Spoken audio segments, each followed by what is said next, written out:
ছেলেরা যদি 4টা বিয়ে করতে পারে তাহলে মেয়েদেরও 4টা কেন, মেয়েরা আরো বেশি করবে, কারণ মেয়েদের এনার্জি অলওয়েজ বেশি থাকে। এরা যদি 4টা বিয়ে করতে পারে তাহলে মেয়েরা কেন পারবে না? দেখুন মেয়েটিকে কি বড় ভাই কি বলে দেখুন। ছেলেরা যদি 4টা বিয়ে করতে পারে তাহলে মেয়েরা পারবে না কেন? অবশ্যই পারবে, কারণ নারী পুরুষ সমান অধিকার। আর যদি একটা কথাই চিন্তা করি তাহলে মেয়েদের চেন কোনো কাজে লাগে না, চেন খুলে মোতার অধিকার তো তাদেরও আছে। মালে আসেন, একটা চাবি দিয়ে যদি 4টা তালা খোলা যায় ওটাকে বলা হয় মাস্টার কি, আর একটা তালা যদি 4টা চাবিতেই খুলে সেটাকে বলা হয় খাঙ্কি। ধরেন আপনি 4টা ইঁদুর পালেন, আপনার কাছে গর্ত আছে একটা, বাহিরে অনেক বৃষ্টি, বুঝেনি তো ওয়েদার ডিমান্ড, এখন 4টা ইঁদুরের একসাথে গর্তে ঢুকতে হবে, তখন আপনি কি করবেন? ধরলাম উপরে নিচে মিলাইয়া আরো 2টা আছে, হ্যাঁ, তাহলে 4 নাম্বার ইঁদুরটা কই যাবো?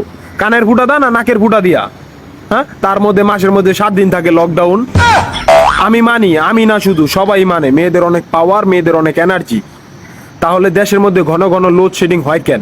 আমার মাথায় কোনোভাবেই ঢোকে না। একটা ছেলে যদি 4টা বিয়ে করে, 4টা ঘরে যদি 10টা সন্তান থাকে, তারপরও বাপের নামে একটাই থাকবো। এখন আপনি যদি 4টা বিয়ে করেন, একটা সন্তান হয়, তাহলে বাপের নাম কি দিবেন? সলিমুদ্দিন, কলিমুদ্দিন, আনোয়ার, মনোয়ার, নাকি গড়ে মিলাইয়া জানোয়ার?